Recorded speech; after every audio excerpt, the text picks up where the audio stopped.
Hey everybody, Liz Smart here, and we are day 34 of 100. So I'm so excited to be here, and we have Star Puppy who just showed up. Like, I swear she must know when I'm going online because she just comes and joins us.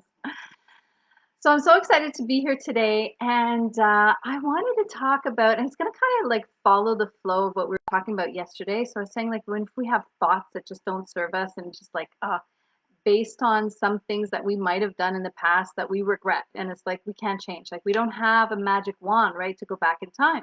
So I gave you this great trick to use yesterday. I actually gave you two tricks. So if you don't know them yet, I encourage you to go and check them out. But today I wanted to give you another idea of where to go with this because we might have regrets. And those regrets could be with someone that we love, or somebody that we worked with, or somebody that came across our path. And this person might be in our life still, or they might not be in our lives anymore, or they might even have passed on.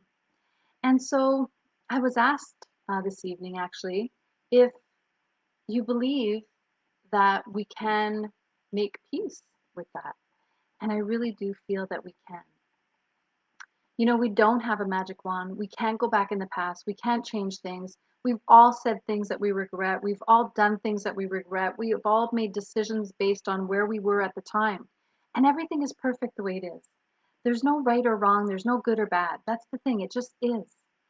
And so if you've had conversations with people or falling outs, whether they're, like I said, people that you loved or old friendships that you just don't see anymore, there's something that my teacher would always say. There's three things that you can do. You can either mend the relationship, and that means that you basically go to them and you decide that from this point forward, we're not bringing the past and we're really going to heal it, and you can mend that.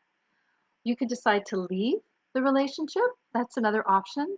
And there's a third option as well that you could get into. And for the life of me, I can't think of it right now. But there is a third option. I'll definitely come back with that.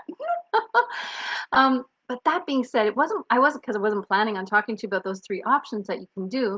It says recreate, mend. Oh yeah, recreate. That's the third one. You can recreate the relationship because sometimes we cannot change what would have done, but we can decide from this point forward that we're going to recreate, we're going to reinvest, we're going to just there's a lot of and I heard that from Lisa Nichols recently too. She said now is the time to re-energize, redefine, and you can do that in a relationship as well.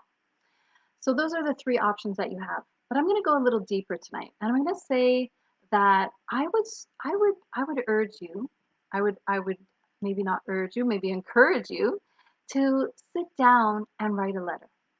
Write down a letter and just write all the things. Just don't worry if there's spelling mistakes, or if it's all scribbled, or if it doesn't make any sense, if it doesn't flow. Just do that.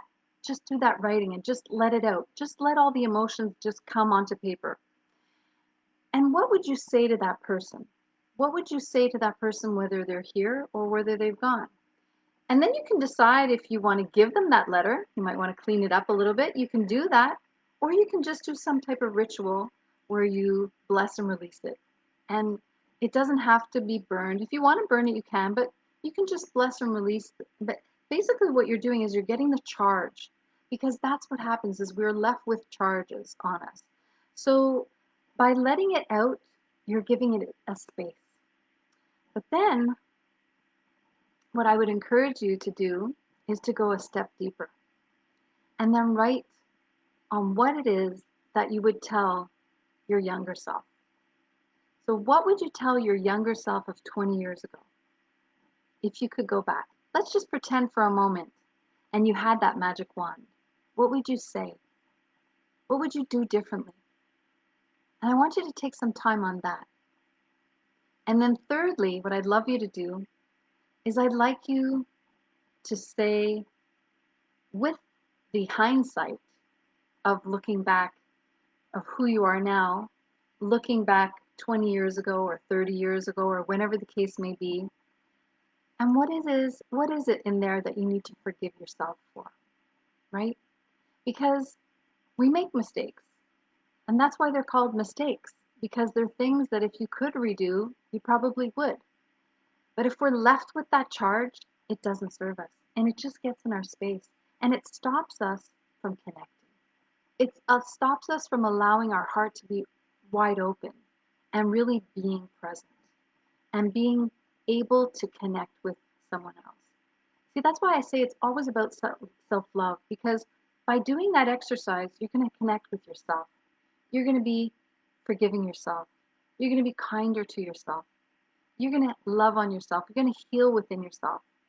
And when you do that, you can bring a better version of yourself to the people that you love. So I really hope that this helps. I really encourage you to do that exercise. And please let me know. Again, it might not be now because maybe you'll take some time to write the letter. Maybe you'll procrastinate about it. But at least the seed is planted so that you can think, you know what, eventually I'm going to write that letter. And then I would encourage you to put it into your calendar because we get, busy doing things and then we forget it. But if it's in our calendar, we can say, okay, I want to get to that. So that's when the to-do list serves our being list. And that's what it's all about. So I wish you much, much love with this, and I can't wait to hear back from you in the comments below or by messenger, or if you want to send me an email at contact@lizsmart.com. So with that, I'm going to send you lots of love and big, big hugs, and we'll see you tomorrow on day 35. Bye, guys.